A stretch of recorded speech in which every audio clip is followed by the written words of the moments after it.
Baik pemirsa, kembali lagi dalam Hukum di Mata Bowo dan kita akan lanjutkan lagi perbincangan kita. Cak Bowo, Apa nih? yang namanya penyadapan, kan privacy jadi direnggut nih Cak Bowo, betul nggak? Ya. Boleh nggak kalau mengajukan tuntutan seandainya misalnya tidak terbukti korupsi, boleh nggak nuntut balik? Boleh, boleh, Ya. boleh. Kenapa nggak boleh? Bisa nuntut ketika Ya. nggak korupsi, bisa. Ya. Bila memang nggak korupsi, bisa nuntut balik. Bagaimana hukuman penyadapan? Pernah nggak? Ya. Pernah nggak KPK di dalam hal Ya. berhubungan dengan perkaranya? Ya. Pernah nggak bersalah, bebas, nggak pernah. Ya. Kenapa? Kenapa? Karena KPK kalau menyidik itu nggak salah-salah. Contohnya begini nih. Ya. Seringkali jaksa ya ini, kalau berantas korupsi ini, tidak pernah ada penghitungan keuangan. Ya. BPK tidak pernah dia, tapi sama hakim tetap hakim nggak proporsional. Sebetulnya dia itu korupsinya berapa kan harus ada penghitungan keuangan. Ya. Nah harus lolos karena sudah dengan putusan MK itu demikian. Harus BPK dilibatkan. Yang bisa menghitung itu hanyalah BPK. Selama ini memang nggak dilibatkan. Nah selama ini kalau penyidik yang lain nggak melibatkan sekali BPKP. BPKP itu bukan hubungan dengan pemeriksaan keuangan, audit yang hanya punya audit saja kok nggak cocok. Nggak gitu cocok ya? itu hanya pengawasan saja BPK, BPKP. Tapi BPK ini benar dikasih kewenangan undang-undang untuk menyidik tentang tindak pidana korupsi. Jadi KPK itu nggak mau. Kalau belum penghitungan, belum final, nggak berani dia. Mesti ada. Kenapa? Karena KPK itu harus ada sebetulnya dalam dua alat bukti ya, ini ya cukup 183 nih ya. Ada bukti menurut 183, dua alat bukti cukup hakim bisa memutus. Namun demikian KPK itu lebih dari dua. Jadi yang dimaksud alat bukti nih ya, alat bukti itu kumpulan data. Ada surat, ada petunjuk, ada transaksi, ada tersangka, ada ahliah. Jadi gini, ahli itu cukup satu. Kemudian surat satu, terus keterangan yang lain saksi satu. Ini sudah cukup lebih dari dua. Ini untuk KPK. menindak. Untuk menindak bahwa, ya kenapa? Yang dimaksud alat bukti gini nih ya. Mungkin barangkali masyarakat atau mahasiswa atau belum paham. Belum paham apa sih alat bukti itu. Yang dimaksud alat bukti itu pertama adalah barang bukti itu dikumpulkan nih. Nah, setelah ditunjukkan pada persidangan, jadi menjadi alat bukti. Persidangan nih, kalau masih penyidikan itu namanya barang bukti. Barang bukti berupa apa? Surat, petunjuk, di sana ini nih. Masih barang bukti itu namanya ya. Barang bukti ketika di persidangan menjadi alat bukti. Nah, alat bukti seringkali itu adalah penghitungan dari BPK nih.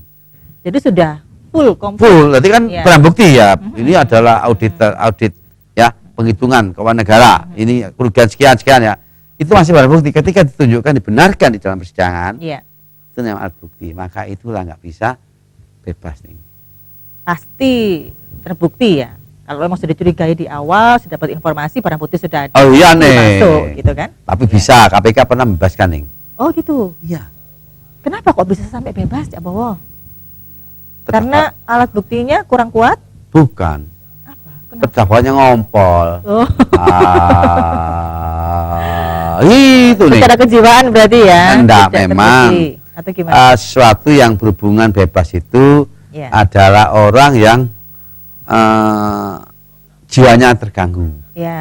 Ditanya ngompol. Ngompol itu jadi kencing. Pada persidangan bebas, itu berarti ini jiwanya sudah terganggu, baru bebas. Kan bisa jadi alat itu, Cak Bowo. Atau apa? Alat untuk keluar solusi. Bukan, tapi harus ada dokter. Apakah memang benar ini jiwanya terganggu enggak? Nah, pernah terjadi ngompol sama ngompol nih. Wis ngompol ditakon ndak ngene. Itu doa paling capek. Berdoa. Ngitung-ngitung duit lali. Mari korupsi ngitung lali. Itu lho, Pak. Nah, itu nih. Ya. Jadi itu bebas. Ya, jadi memang di dalam KUHP. Pasal 44 nih. Bebas. Jadi orang yang diduga tindak pidana demi hukum nih, berarti kan demi hukum. Iya. Demi hukum kenapa? Kenapa pasal 44? Dari bebasan itu. Bisa bebas. Bisa. Tapi kalau nggak gila ngomong gila, jadi masalah nih. Lebih berat lagi. Tambah sepertiga. Tambah sepertiga. Sepertiga lagi, ya diperberat malahan. Nggak main-main nih. Ya. Balik lagi nih Cak Bobo masalah penyadapan. Siapa saja sih yang sebenarnya berhak untuk melakukan penyadapan selain KPK, jaksa? Jaksa nggak boleh, Sang. Nggak boleh. Jaksa nggak bisa. Polisi nggak bisa, nggak punya alat penyadapan. Jadi tapi dia punya alat namanya spionase. Mata-mata. Atau selepati bisa ada. Tapi kalau penyadapan nggak ada. Jadi mengumpulkan data-data itu bisa. Wow, polisi itu lebih canggih sebetulnya. Bukan lagi ya, contohnya pemberantasan narkoba itu banyak sekarang. Narkoba ini banyak terjadi sidang-sidang narkoba. Jadi 60% daripada korupsi ini bisa. Kenapa nangkap itu nggak bisa? Kan itu kan ilmunya. Kalau ilmu nggak ada lah, lepas semua nih. Jadi polisi saya berharap kalau penyidikan ya seperti itu. Kalau jaksa ya begitu. Jadi sekarang ini banyak sekali ya. Kalau korupsi ya tadi tersangka nggak ditahan. Di jaksa pun nggak ditahan. Kenapa kok bisa gitu, Cak Bowo? Pilih kasih nih. Masih tebang pilih ya berarti. Pilih kasih nopo nih kan nih. Ada apa gak ditahan? Kan harus ada hal yang tertentu. Tapi kan insya Allah kejaksaan sekarang kali ketika ada korupsi nahan sekarang. Kecuali sakit. Kan juga sudah disorot ya kasusnya ya. Nanti kalau misalnya masyarakat melihat, wah kemarin masih baik-baik aja kok tiba-tiba dianggap sakit kejiwaannya, kan aneh. Jiwanya nih, tapi harus diperiksa di dokter jiwa, Dik. Kalau di sini di menur, itu jiwa enggak. Kalau sakit, nah ada keterangan dari dokter spesialis kejiwaan. Baru. Kalau nggak ada ya nggak bisa nih, tetap dia pura-pura nih. Balik lagi yang masalah penyadapan nih Cak Bowo. Apakah untuk melakukan penyadapan itu prosedurnya harus melalui persetujuan siapa? Nggak ada persetujuan. Kalau KPK itu nih, dia punya kewenangan untuk menyadap ABCD, makanya di dalam hak angket ini penyadapannya ini dihapus karena nggak sesuai. Nah ini nggak bisa kalau nggak ada penyadapan ya selama nih namakan biaya. Contohnya begitu nih. Kalau penyadapan ini benar-benar valid kalau penyadapan. Jadi tahu orang ngomong ABC jangan ngomong rasa-rasa bisa ketahuan kok. Apalagi ngomong ini berbahaya sekali. Jadi sekarang ini kembali lagi nih. Jadi KPK ini sudah merasak ini ke daerah-daerah nih. Informanya udah banyak juga gitu ya? Iya, dari daerah-daerah. Nah, yang dibekuk-bekuk ini kok heran saya Jawa Timur nih. Iya. Kenapa Cak Bowo kok Jawa Timur jadi sorotan sekarang? Nah, kenapa Jawa Timur tadi sorotan?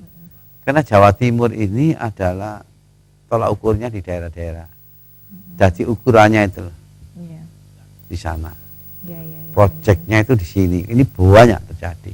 Sebetulnya ini hanya potensi ekonominya tinggi. Potensi ekonomi tinggi dan semuanya kejahatan khususnya. Ya toh, khususnya nih. Keraputi nih. Ini banyak sekali, makanya diendus. Jadi sekarang ini baik sekarang kalau ada seperti ini ya bertobatlah, minta pengampunan sebagainya. Kenapa waktu kantongi kepala dinas ini, DPR komisi ini dikantongi semua, tinggal didelok aja. Gerak hanya waktu. Maka sabarlah, baik. Apa menjadi pekerjaannya ikhlas, apa menjadi haknya, gak usah lah pola-pola seperti dulu ya.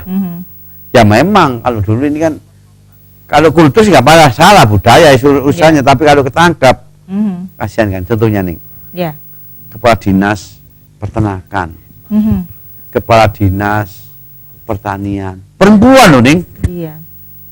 Bayangkan ini lebaran loh. Ini gak bisa lebaran anaknya, istrinya, suaminya gak bisa lebaran nih.